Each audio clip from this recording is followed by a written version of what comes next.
পাপ থেকে বাঁচার 12টা উপায় আপনাদের সামনে আলোচনা করি, একটু মন দিয়ে শোনেন। 12টা উপায়।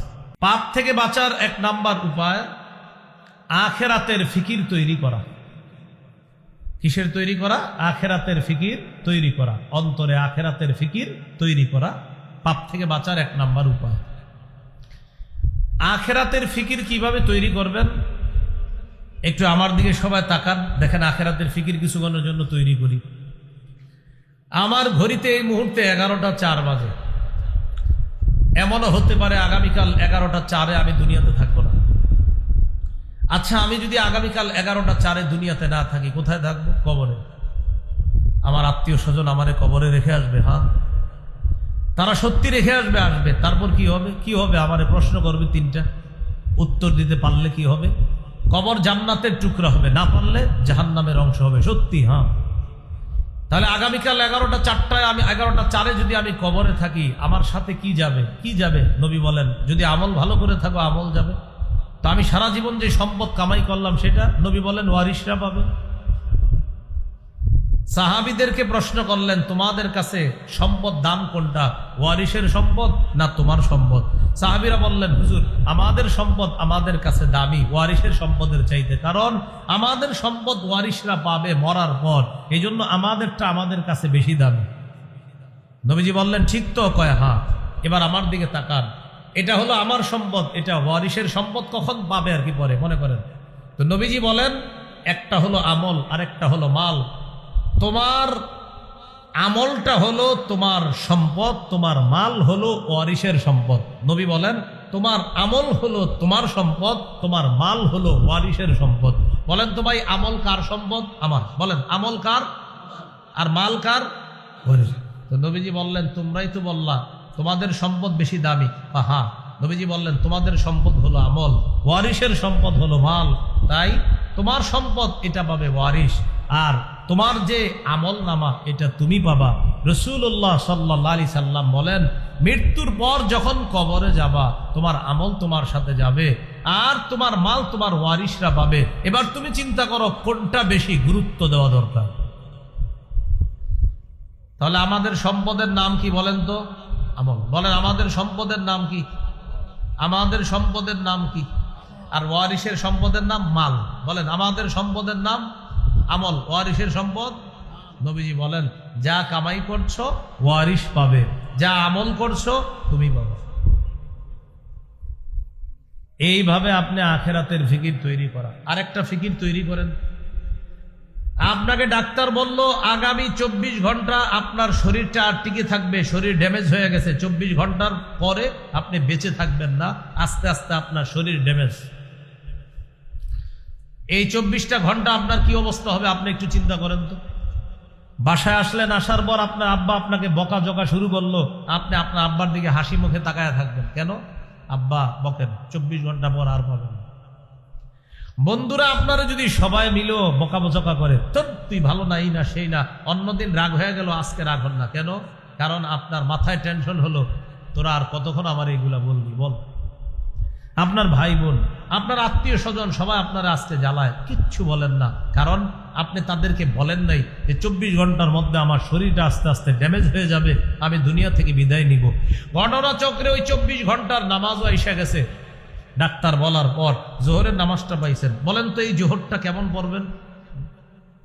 হ্যাঁ, কত যত্ন নিয়ে পড়বেন, কারণ আমি তো থাকবো না। আসর কত যত্ন নিবেন, মাগরিব কত যত্ন, এশা কত যত্ন। তাহলে ডাক্তার বলার কারণে সবকিছুর প্রতি আপনার এত যত্ন এসা দিল। আল্লাহ তাআলা বলে দিয়েছেন, মৃত্যু যে কোনো সময় তোমার হয়ে যাবে, অতএব প্রত্যেকটা নামাজ আজকে থেকে আমার আপনার মনে রাখা যে এটা আমার জীবনের শেষ নামাজ। এইভাবে আপনি মৃত্যুর কথা স্মরণে আসেন, দেখবেন আপনার গুনাহ অটোমেটিক চলে যাচ্ছে।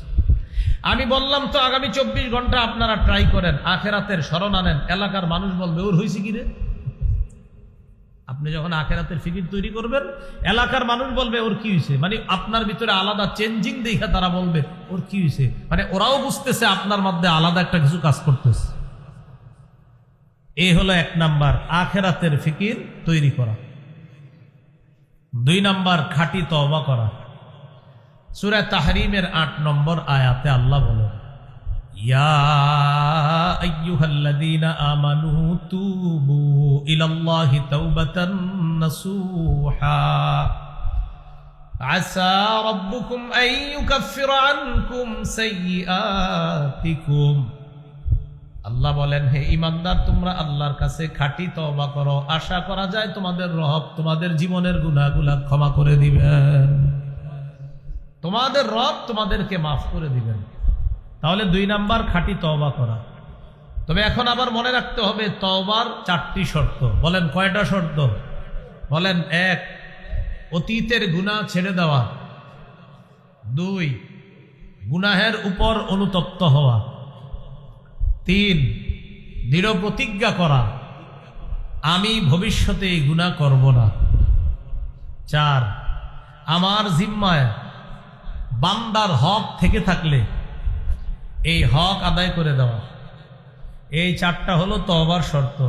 1 নাম্বার অতীতের গুনাহ ছেড়ে দেওয়া, 2 নাম্বার অতীতের গুনাহের উপর অনুতপ্ত হওয়া, 3 নাম্বার দৃঢ় প্রতিজ্ঞা করা ভবিষ্যতে এই গুনাহ না করার, 4 নাম্বার জিম্মায় বান্দার হক থেকে থাকলে এই হক আদায় করে দেওয়া। এখন গুরুত্বপূর্ণ কথাটা শোনেন। সুদে যারা আরেকজনের টাকা আনছেন, মনে করেন আপনি একজনের কাছ থেকে 500 টাকা পান, এই 500 টাকা আনছেন, সুদে আনছেন আরো 50, এইভাবে 50, 100 এইভাবে করতে করতে সুদে আপনি 50,000 টাকা শুধু সুদের অংশ আনছেন মানুষের কাছ থেকে। আপনারা মনে রাখবেন এই 50,000 আপনার না, যাদের থেকে আনছেন তাদের। আবারও বলছি, আমি মন খারাপ করেন না। আপনারা কারো কাছ থেকে 100 টাকা পাইতেন, 100 টাকা নেওয়ার সময় সুদে আনছেন 10 টাকা, এই 10 টাকা আপনার না, এটা তার। হুজুর হ্যাঁ আমারে দিছে, হ্যাঁ আপনারে দিছে, বেচারা তো চিপাই বুড়ে দিছে আপনারে, এটা আপনার না, এটা তার। অনেক সুদখোর ভাবে কি আমি ভালো হয়ে যাব, ভালো হইয়া হজ কইরা আইসা একদম সব ঠিকঠাক, হ্যাঁ ডিজিটাল পদ্ধতির ভালো হওয়া। আপনি যাদের কাছ থেকে সুদে আপনার টাকাগুলো আনছেন, যারা যারা পাওনা, ওদের টাকা না দেওয়া পর্যন্ত আপনি 40 বার 50 বার সারা জিন্দিগি আপনি প্রতি বছর হজ করেন, কোনো লাভ হবে না। আপনি তাদের টাকা আগে ফেরত দেন। আপনি 7 লাখ টাকা দিয়ে হজে গেছেন না, এটা না করে ওদের টাকা ফেরত দেন, আপনি টাকা ফেরত দেন তাদের। তাহলে তওবার 4টি শর্ত। 1 নাম্বার অতীতের গুনাহ ছেড়ে দেওয়া, 2 নাম্বার গুনাহের উপর অনুতপ্ত হওয়া, 3 নাম্বার প্রতিজ্ঞা করা আমি ভবিষ্যতে গুনাহ করব না, 4 নাম্বার আপনার জিম্মায় যেই পাওনা আছে এই পাওনা আপনি আদায় করে দেওয়া। আল্লাহ কথাগুলা মনে রাখার তৌফিক দান করেন। এইগুলো খাঁটি তওবা। গুনাহ মাফের 2 নাম্বার উপায়। গুনাহ মাফের 3 নাম্বার উপায় ইস্তেগফার বেশি বেশি পড়া। পড়েন আস্তাগফিরুল্লাহ, আস্তাগফিরুল্লাহ, আস্তাগফিরুল্লাহ। আমরা যারা এখন 3 বার আস্তাগফিরুল্লাহ বললাম, বিশ্বাস করেন এই 3 বারই আমাদের কিছু কিছু গুনাহ ঝরে গেছে। সূরা আলী ইমরানের 135 নম্বর আয়াতে আল্লাহ বলেন, والذين إذا فعلوا فاحشة أو ظلموا أنفسهم ذكروا الله فاستغفروا لذنوبهم ومن يغفر الذنوب إلا الله ولم يصروا على ما فعلوا وهم يعلمون। যাদের গুনাহ হয়ে যায় সাথে সাথে আল্লাহকে স্মরণ করে, সাথে সাথে ক্ষমা প্রার্থনা করে, আল্লাহ বড় পাপ করে ফেলছি, আল্লাহ তুমি মাফ করে দাও। 4 নাম্বার জেনে বুঝে ভবিষ্যতে এই গুনাহ আর করে না। আবার বলছে 1 নাম্বার গুনাহ হয়ে গেছে, 2 নাম্বার আল্লাহকে স্মরণ করছে, 3 নাম্বার আল্লাহর কাছে ক্ষমা চায়, 4 নাম্বার জেনে বুঝে ভবিষ্যতে আর এই গুনাহ করে না। আল্লাহ বলেন তোমাকে আমি আল্লাহ মাফ করব না তো করবে কে? আমি আল্লাহ মাফ করি। এক হাদিসের মধ্যে আসছে, কোন বান্দা গুনাহ করার পর যখন আল্লাহকে বলে আল্লাহ আমাকে মাফ করেন, তখন আল্লাহ ফেরেশতাদেরকে বলে, ও ফেরেশতারা, ও পাপ করছে করার পর আলিমা আন্না লাহু রব্বা, ও এটা জানে ওর একজন রব আছে, ইয়াগফিরুয যামবা, যে রব তাকে মাফ করে দেয়। এই জন্য আমি আল্লাহর কাছে ক্ষমা চাইছে, কারণ ওর বিশ্বাস আমি আল্লাহ ওকে মাফ করে দিব। ফেরেশতারা সাক্ষী থাকো, আমি ওকে মাফ করে দিলাম। তাহলে গুনাহ মাফের 3 নাম্বার উপায় ইস্তেগফার পড়া। কি পড়া? ইস্তেগফার। আল্লাহ আমল করার তৌফিক দান করেন। ইস্তেগফার সারাক্ষণ বলেন, অজু থাকলেও করতে পারবেন, না থাকলেও করতে পারবেন। বাসে, ট্রেনে, লঞ্চে, বিমানে, হেলিকপ্টারে, যেখানে থাকেন ইস্তেগফার পড়েন। যাদের টাকা পয়সার অভাব ইস্তেগফার পড়েন। যাদের বৃষ্টি প্রয়োজন ইস্তেগফার পড়েন। যাদের ক্ষেত খাবার প্রয়োজন ইস্তেগফার পড়েন। যাদের খেতে পানির প্রয়োজন ইস্তেগফার পড়েন। আল্লাহ তাআলা সবগুলো বলছে, শুধু ইস্তেগফারের কারণে এই জাতীয় পুরস্কার আল্লাহ দান করবেন। দম্পতির সন্তান হয় না, ইয়াকিনের সাথে ইস্তেগফারের আমল করতে বলেন, আল্লাহ সন্তান দান। গুনাহ মাফের 4 নাম্বার উপায়, এটা আমার সাথে একটু বলেন, মনে থাকবে। বলেন, ক্ষমা পাওয়ার আশায় বারবার আল্লাহর কাছে ক্ষমা চাওয়া। এইটা কিভাবে করবেন এই আমি বলে দিচ্ছি। দেখেন, মাগরিব পড়ছেন বা এশা পড়ছেন, আশেপাশে তাকায় দেখেন মসজিদে কেউ নাই, সবাই বের হয়ে গেছে, ইমাম সাহেব, মুয়াজ্জিন সবাই বের হয়ে গেছে, আপনি একা আছেন, আর কেউ নাই। মসজিদে আপনি বৈশা আল্লাহকে বলতেছেন, আল্লাহ আমি আর আপনি ছাড়া কেউ নাই, আল্লাহ মাফ করে দেন, আল্লাহ মাফ করে দেন, আল্লাহ মাফ করে দেন, আল্লাহ মাফ করে দেন, আল্লাহ আপনি ছাড়া আমাকে মাফ করার কেউ নাই। এইভাবে আপনি বারবার আল্লাহকে বলতেছেন। আল্লাহ তাআলা বলেন, তোমার গুনাহ যদি দুনিয়ার বালু পরিমাণ হয়, আমি বালু পরিমাণ ক্ষমা দিয়ে তোমাকে ক্ষমা করে দিব। তিরমিজির হাদিস, 3540 নম্বর হাদিস। ইয়া ইবনা আদম ইন্নাকা মা দাউতানি ওয়া রাজাউতানি গফারতু লাকা আলা মা কানা মিনকা ওয়ালা উবালি।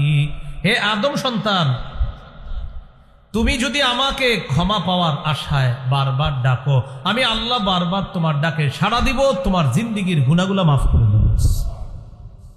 5 নাম্বার, সর্বক্ষেত্রে রাসূলুল্লাহ সাল্লাল্লাহু আলাইহি সাল্লামের আদর্শ বাস্তবায়ন করা। ব্যক্তি জীবন, পারিবারিক জীবন, সামাজিক জীবন, অর্থনৈতিক জীবন, রাষ্ট্রীয় জীবন, আন্তর্জাতিক জীবন, সর্বক্ষেত্রে আল্লাহ রসুলের আদর্শ বাস্তবায়ন করা। রাষ্ট্রীয় জীবনে ইসলাম কায়েম করার চেষ্টা করা। আমাদের দেশে যেন আল্লাহ তাআলা একজন আদর্শ ন্যায়পরায়ণ পুরুষ শাসক দিয়ে দেয়, এই দোয়া প্রতিনিয়ত আল্লাহর কাছে করা। এটা আল্লাহর কাছে বেশি বেশি দোয়া করা। পুরুষ শাসকের পরিবর্তে অন্য কোনো শাসক চাওয়া নিজের কপাল হতবাগা হওয়ার লক্ষণ করা।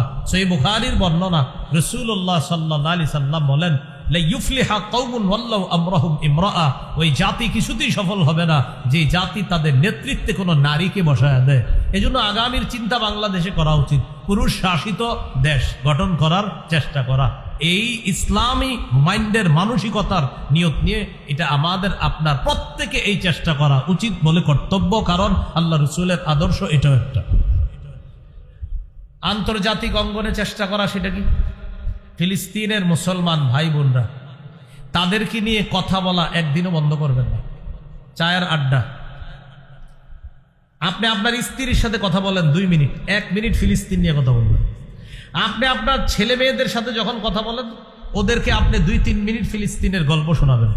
চা দোকানের সামনে বন্ধুরা চায়ের আড্ডা দিতেছেন, বন্ধুর সাথে ফিলিস্তিন নিয়ে 2-4 মিনিট কথা বলেন। অঙ্ক ইংরেজি কোচিং সেন্টারে গেছেন, বন্ধুরা মিলে 3-4 মিনিট ফিলিস্তিনের আলোচনা করেন। ফিলিস্তিনের ভাই বোনেরা, তারা আমাদের দেহের অংশ, আমাদের দেহের অংশ আজ আঘাতপ্রাপ্ত। তাদের আঘাতে আমরাও ব্যতীত, আমরাও আঘাতপ্রাপ্ত। এই জন্য আমাদের ভাইদের আঘাত যতদিন বন্ধ না হচ্ছে, তাদের ব্যাপারে আমাদের আলোচনা বন্ধ হবে না, হতে পারে না, হতে দিব না। এটা আন্তর্জাতিক অঙ্গনে আল্লাহ রসুলের আদর্শ বাস্তবায়ন, কারণ তারা আমাদের ভাই, আমাদের দেহের টুকরা। এটা আল্লাহ রসুল বলেছেন সাল্লাল্লাহু আলাইহি ওয়াসাল্লাম। এই ফিলিস্তিনের ইস্যুটা একদিনও ভুলবেন না ইনশাল্লাহ। আপনাদের যদি আশা হয় আমার, কোথাও ইনশাল্লাহ আলোচনা করে দিব আমি, ফিলিস্তিন ইহুদিরা কেন ছাড়তে চায় না আর মুসলমান কেন দিতে চায় না, এই একটা আলোচনা করে দিব ইনশাল্লাহ। যে ফিলিস্তিন ওরা ছাড়তে চায় না কেন, ওদের আজাইরা কিছু দাবি আছে ইহুদিদের, যে দাবির সপক্ষে কোনো দলিল নাই, আমি প্রমাণ করব দলিলের মাধ্যমে ওদের দাবি ফালতু দাবি ইনশাল্লাহ। তো এটা ইনশাল্লাহ অন্য কোনো দিন আলোচনা হবে। যাই হোক, তো সর্বক্ষেত্রে আল্লাহ রসুল সাল্লাল্লাহু আলাইহি সাল্লামের আদর্শ বাস্তবায়ন করা। সূরা আলী ইমরানের 31 নম্বর আয়াতে আল্লাহ বলেন, নবী আপনি বলেন, তোমরা যদি আল্লাহকে ভালোবাসো, আমার অনুসরণ করো, আমাকে অনুসরণ করলে ইয়াগফির লাকুম ইউহিব্বুকুমুল্লাহ, আল্লাহ তোমাদেরকে ভালোবাসবেন, ওয়া ইয়াগফির লাকুম যুনুবাকুম, তোমাদের জীবনের সমস্ত গুনাহ আল্লাহ মাফ করে দিবেন। এই গেল গুনাহ মাফের 5 নাম্বার উপায়। 6, আজান দেওয়া। আজান,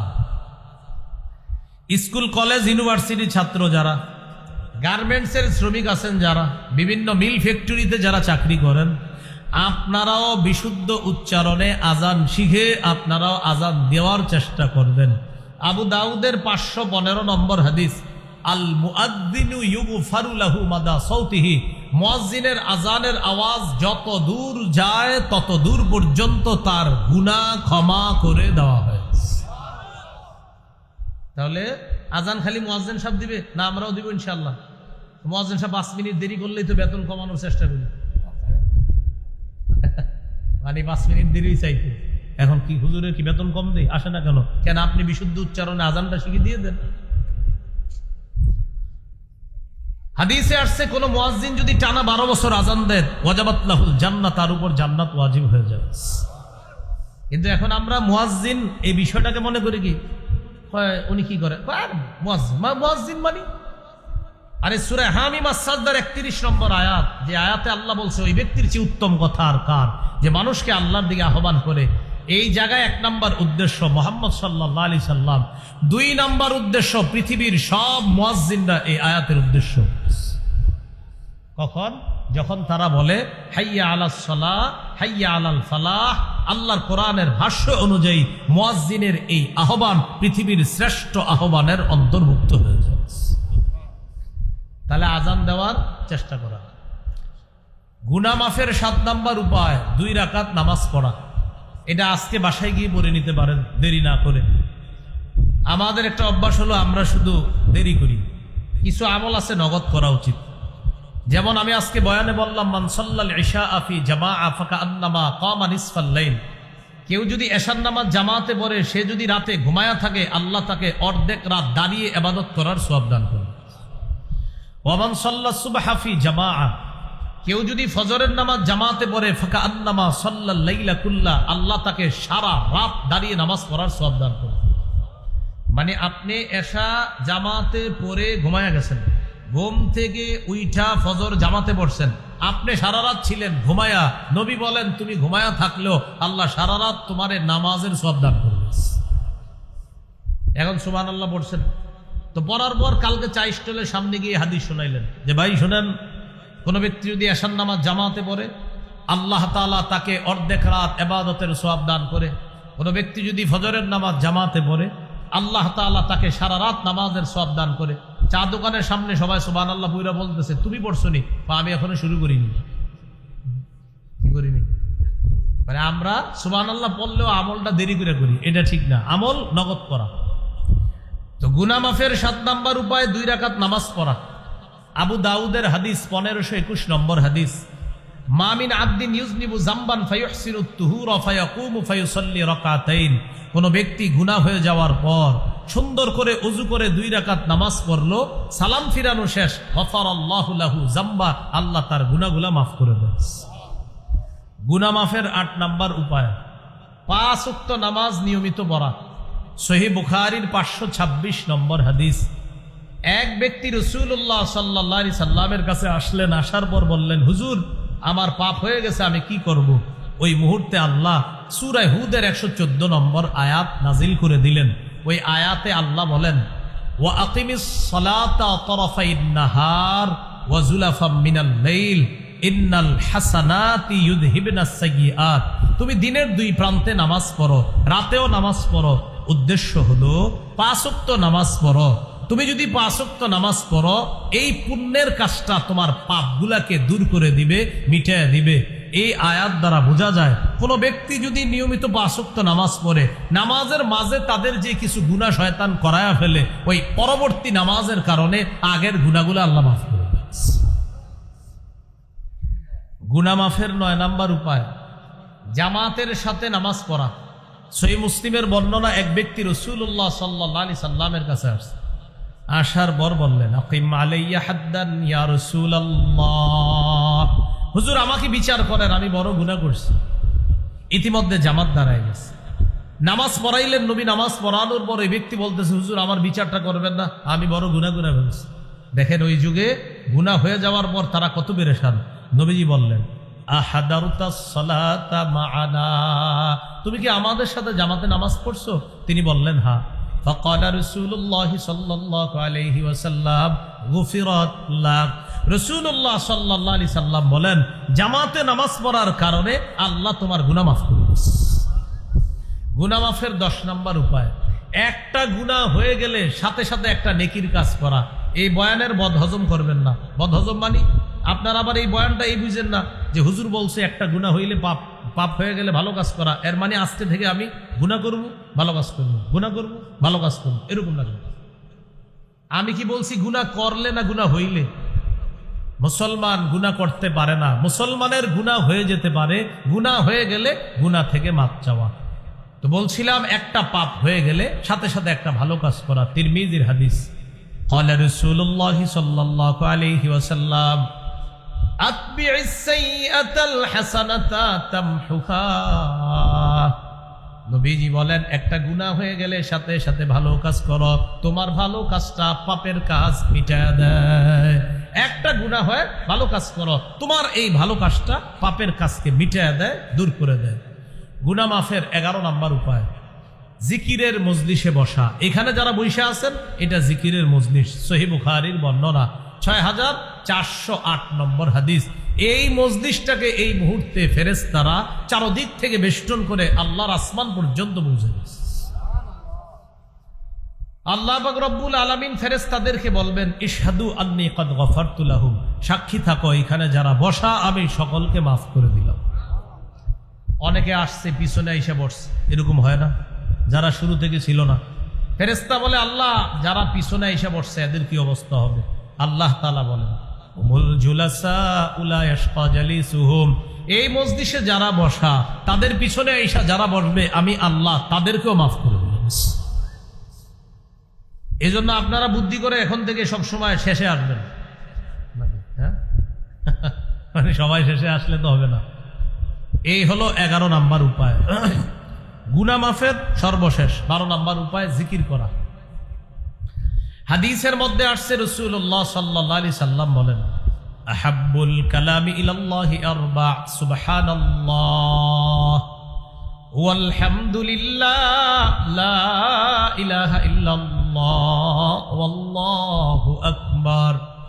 নবীজি বলেন, আল্লাহর কাছে সবচেয়ে পছন্দের কথা হলো 4টা। 1 নাম্বার সুবহানাল্লাহ, 2 নাম্বার আলহামদুলিল্লাহ, 3 নাম্বার লা ইলাহা ইল্লাল্লাহ, 4 নাম্বার আল্লাহু আকবার।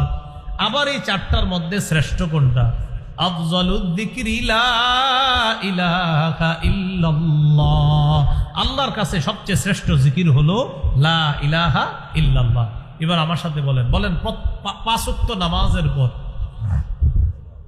33 বার সুবহানাল্লাহ, 33 বার আলহামদুলিল্লাহ, 33 বার আল্লাহু আকবার,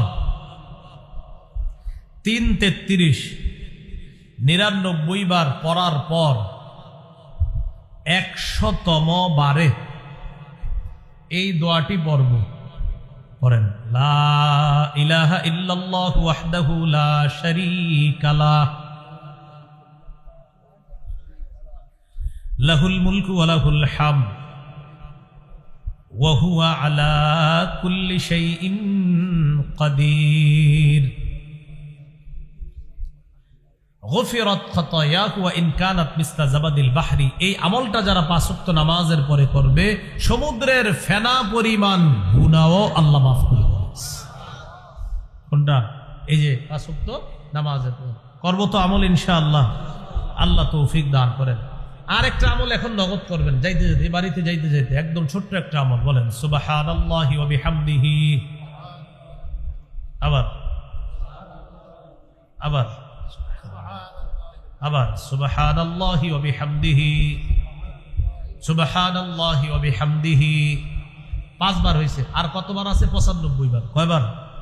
এই যাইতে যাইতে পড়ে ফেলবেন, 1-2 মিনিট সময় লাগবে সর্বোচ্চ। এই 100 বার যারা এটা আজকে পড়বেন, সহিহ বুখারীর 6405 নম্বর হাদিস, কেউ যদি নিয়মিত 100 বার এটা পড়ে আল্লাহ তার সমুদ্রের ফেনা পরিমাণ গুনাহ মাফ করে দেন। তাহলে এই আমলটা করা একটুকি, শুধু সুবহানাল্লাহি ওয়া বিহামদিহি, সুবহানাল্লাহি ওয়া বিহামদিহি, সুবহানাল্লাহি ওয়া বিহামদিহি, সুবহানাল্লাহি ওয়া বিহামদিহি, এতটুকু প্রতিদিন 100 বার। আল্লাহ আমাদেরকে আমল করার তৌফিক দান করেন।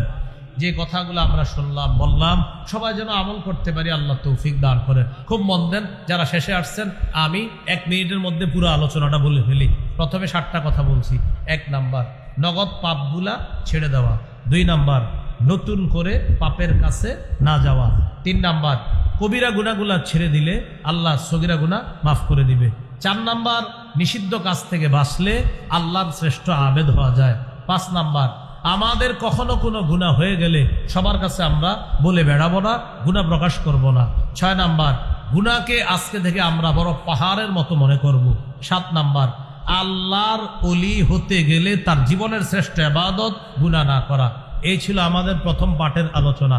দ্বিতীয় পাঠ, গুনাহ থেকে বাঁচার 12টা উপায়। 1 নাম্বার, আখিরাতের ফিকির তৈরি করা। 2 নাম্বার, খাঁটি তওবা করা। 3 নাম্বার, ইস্তেগফার করা। 4 নাম্বার, ক্ষমা পাওয়ার আশায় বারবার আল্লাহর কাছে ক্ষমা চাওয়া। 5 নাম্বার, রাসূলুল্লাহ সাল্লাল্লাহু আলাইহি সাল্লামের আদর্শ সর্বক্ষেত্রে বাস্তবায়ন করা। 6 নাম্বার, আযান দেওয়া। 7 নাম্বার, 2 রাকাত নামাজ পড়া। 8 নাম্বার, 5 ওয়াক্ত নামাজ পড়া। 9 নাম্বার, জামাতের সাথে নামাজ পড়া। 10 নাম্বার, একটি গুনাহ হয়ে গেলে সাথে সাথে একটি ভালো কাজ করা। 11 নাম্বার, জিকিরের মজলিসে বসা। 12 নাম্বার, জিকির করা। এই হলো গুনাহ মাফের 12টা উপায়।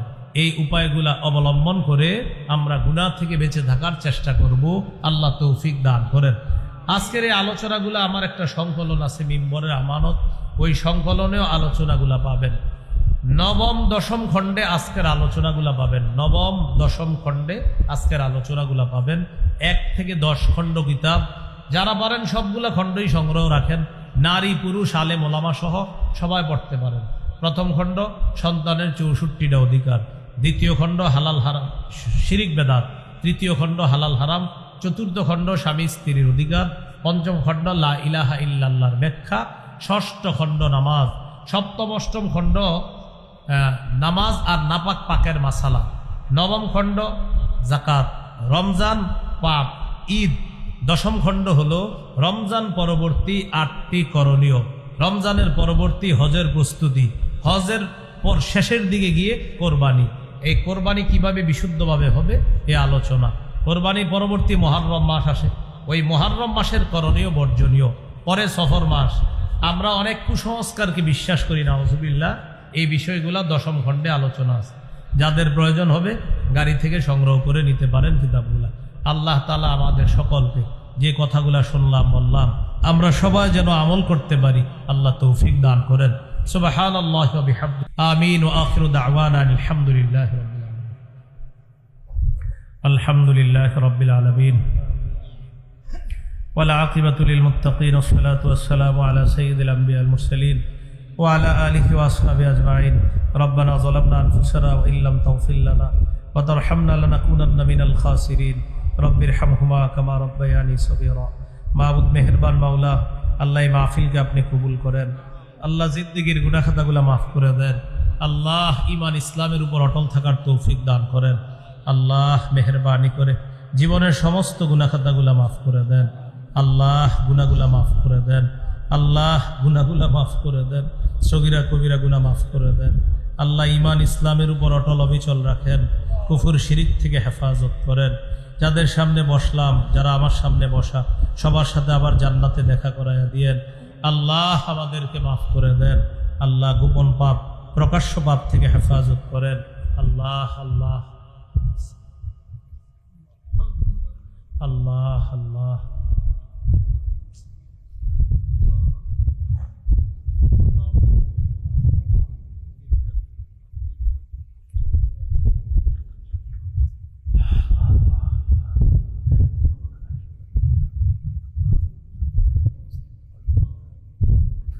আল্লাহ মনের নেক আশা পুরা করেন। আল্লাহ মনের ব্যথাগুলা দূর করে দেন। স্বামী স্ত্রীর মাঝে মহাব্বত তৈরি করে দেন। প্রতিটা ঘরে ঘরে ইসলাম কায়েম করে দেন। রোড গার্ডের অ্যাক্সিডেন্ট থেকে হেফাজত করেন। আল্লাহ ঢাকার উদ্দেশ্যে রওনা করুন, সহি সালেমে নিরাপদে গন্তব্যে পৌঁছায় দিয়েন। আল্লাহ এই বছর যারা হজের নিয়ত করেছে তাদের নিয়তকে আপনি পুরা করেন। তাদের হজকে আপনি কবুল করেন। সহি সালামে সুস্থতার সাথে হজ থেকে যেন ফিরে আসতে পারে তৌফিক দান করেন। আল্লাহ আমাদের দোয়া আপনি কবুল করেন। আল্লাহ আমাদের দোয়া আপনি কবুল করেন। আল্লাহ আমাদের দোয়া আপনি কবুল করেন। এই মাদ্রাসাটি আপনি কবুল করে নেন।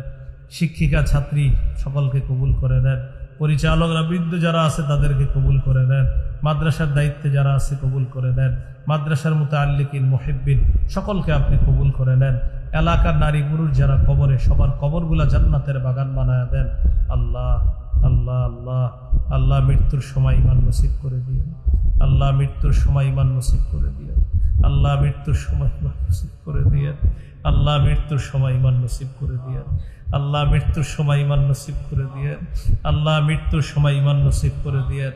আল্লাহ আল্লাহ আমাদের গুনার শেষ নাই, আপনি ছাড়া যাওয়ার জায়গা নাই। আল্লাহ গুনার শেষ নাই, কিন্তু আপনি ছাড়া যাওয়ার জায়গা নাই। আল্লাহ কত গুনাহ করি আল্লাহ, এরপরে কত সুন্দর দুইটা চোখ দিছেন, হাত দিছেন, পা দিছেন, এত সুন্দর নেয়ামত শরীরের মধ্যে দিছেন, এরপরেও নাফরমানি করি। আল্লাহ 3 বেলা খাওয়ান, এরপরেও কত নাফরমানি করি। আল্লাহ আমাদেরকে মাফ করে দেন। আল্লাহ আমাদেরকে মাফ করে দেন। আল্লাহ ফিলিস্তিনের মুসলমানদেরকে হেফাজত করেন। আল্লাহ গাজার মুসলমানদেরকে হেফাজত করেন। আল্লাহ কত আরামে খাবার খাই, এই জায়গায় কত আরামে বয়ান শুনতেছি, করতেছি। আল্লাহ ফিলিস্তিনের এমনও মুসলমান নারী পুরুষ আছে যাদের কাছে 10 দিন 12 দিন পানিও যায় না।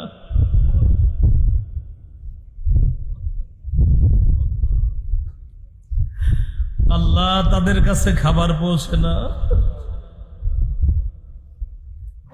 মেহেরবানি করে আল্লাহ তাদেরকে সাহায্য করেন। আল্লাহ তারা আমার দেহের টুকরা, আমাদের দেহের অংশ, তাদের আঘাতে আমরাও আঘাতপ্রাপ্ত, ক্ষত বিক্ষত। আল্লাহ তাদেরকে আপনি হেফাজত করেন। আল্লাহ তাদেরকে হেফাজত করেন। জায়নবাদী হায়নাদের বিরুদ্ধে যেই মুজাহিদ বাহিনী লড়াই করতেছে, লড়বে, ওই হক মুজাহিদ বাহিনীর সাথে আমাদেরকেও শরীক করে দিয়েন। আল্লাহ রব্বানা তাকাব্বাল মিন্না ইন্নাকা আনতাস সামিউল আলিম ওয়া তুব আলাইনা ইন্নাকা আনতাত তাওয়াবুর রহিম। সাল্লাল্লাহু তাআলা আলা খাইরি খালকিহি সাইয়্যিদিনা মুহাম্মদ ওয়া আলা আলিহি ওয়া আসহাবিহি আজমাইন। সুবহানা রাব্বিকা রাব্বিল ইজ্জাতি